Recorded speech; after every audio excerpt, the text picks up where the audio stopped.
Good evening everyone.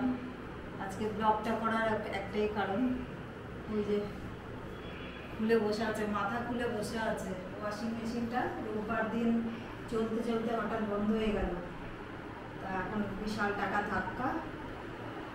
দুজন মিস্ত্রি ওরা আবার এখন বেরিয়েছে, কি কিনতে হবে পাওয়া যাচ্ছে না, ওদের নাট খোলা যন্ত্র সেটা আনতে গেছে। দুজনে মিলে পরিশ্রম করছে, প্রায় আধা ঘন্টা হয়ে গেল তো এসছে যাবে। হ্যাঁ, আধা ঘন্টা হয়ে গেছে। এই সমস্ত পার্টসগুলো খুলে এবার ঠিক করে দেবে বললো, তো 3 ঘন্টা টাইম লাগবে। কি প্রবলেম হয়েছে সেটা? প্রবলেমটা হয়েছে আমি অতটা বুঝতে পারছি না, তো চলতে চলতে বন্ধ হয়ে গেল না। হ্যাঁ, তুমি তো জানিস ওই মেশিনটা কি বললো, কি কোন জায়গাটা খারাপ হয়ে গেছে। এই ড্রামটা ঘুরছে না, এই ড্রামটা লক হয়ে গেছে, এই ঘুরছে না। ভালো টাকাই বলে দিল, ফিঞ্জটা চেঞ্জ করতে হবে। 6000 টাকা বলেছিল, 6000-এর থেকে ওখানে বললো ঠিক আছে 5000-এ করে দেবে। এবারে আবার কোন পার্টসটার দাম আবার কত বেড়ে যাবে কি জানি না। হঠাৎ করে এইভাবে করে লসের মুখে পড়তে হলো।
কোন জায়গাটা? এই যে অ্যাকোয়াগার্ডের যে ফিল্টারগুলো আছে, এর জন্য সেম ফিল্টার পাওয়া যায়, বুঝতে ওটা ওয়াশিং মেশিনের ফিল্টার হয়। জিমি ছাড়া পেল, জিমিকে তো উপরে 3 তলায় পরে আটকে রাখা হয়েছে, ওরা কাজ করছিল আর আমি আর তখন দেখতে পেলাম না। এসে দেখলাম যে ঘরে তো একটুখানি কাজ করছিলাম, এসে দেখলাম ঠিকঠাক হয়ে গেছে। আর ওরা বললো যে আমরা তো ডিটারজেন্ট মানে পাউডারগুলো ইউজ করতাম, পাউডারটা না দিয়ে লিকুইড দিয়ে ওয়াশিং মেশিনে কাচলে জিনিসটা ভালো হয়, কারণ ভেতরটা যা দেখলাম না আর নোংরা। ইয়ারলি একবার ওই অ্যাসিড দিয়ে পরিষ্কার করতে হবে। ওটা কি নিজেরাই?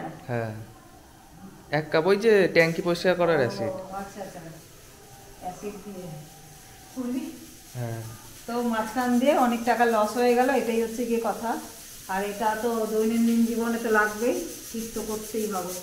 জিনিস খারাপ হলে তো আবার রিপেয়ার করতেই হবে, কিন্তু এতটা টাকা লাগবে ভাবতে পারিনি। জানি না কত কি, এখানে কোম্পানির লোকই এসেছিল ঠিক করতে। প্রেশার কুকারে ভাত হয়ে যাচ্ছে,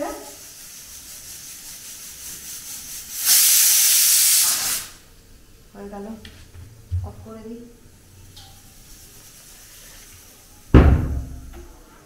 এবার ওয়েট করো, 1/2 ঘন্টা হয়ে যাবে খাবার।